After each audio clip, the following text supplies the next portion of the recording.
રહ્યો છે। છેલ્લા 24 કલાકમાં રાજ્યમાં 119 નવા કેસ નોંધાયા। રાજ્યમાં હાલ 508 એક્ટિવ કેસ છે, જે પૈકી 18 દર્દીઓ હોસ્પિટલમાં સારવાર હેઠળ છે, જ્યારે 490 દર્દીઓ હોમ આઇસોલેશનમાં છે। સાજા થયેલા 72 દર્દીઓને ડિસ્ચાર્જ કરવામાં આવ્યા છે।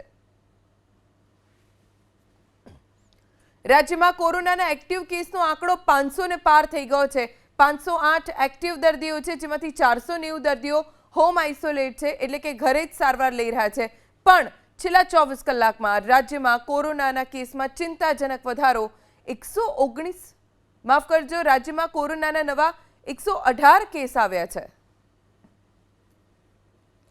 વાત અમદાવાદ શહેરની કરીએ। કોરોનાના કેસે રફતાર પકડી। બુધવારે શહેરમાં કોરોનાના વધુ 71 કેસ નોંધાયા, જ્યારે 20 વર્ષીય સગર્ભાનું મોત થઈ ગયું। અત્યાર સુધી શહેરમાં કોરોનાથી 3 મહિલાના મોત થયા છે। છેલ્લા એક મહિનામાં શહેરમાં 401 કેસ નોંધાયા। હાલ અમદાવાદમાં કોરોનાના 281 એક્ટિવ કેસ છે, જેમાંથી મોટાભાગના હોમ આઇસોલેશનમાં છે। સૌથી વધુ એક્ટિવ કેસ પશ્ચિમના વિસ્તારોમાં છે। મધ્ય ઝોન, ઉત્તર ઝોન, પૂર્વ ઝોન અને દક્ષિણ ઝોનમાં કુલ 47 એક્ટિવ કેસ છે, જેની સામે તેના કરતાં બમણા એક્ટિવ કેસ તો માત્ર ઉત્તર પશ્ચિમ ઝોનમાં છે। હાલ સિવિલ હોસ્પિટલમાં 3 દર્દીઓ સારવાર હેઠળ છે। આ તરફ સુરત શહેરની વાત કરીએ તો વધુ 7 કેસ અહીં નોંધાયા।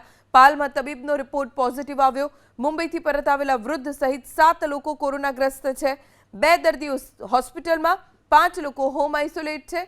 સુરત શહેરમાં અત્યાર સુધી 35 કેસ નોંધાયા છે।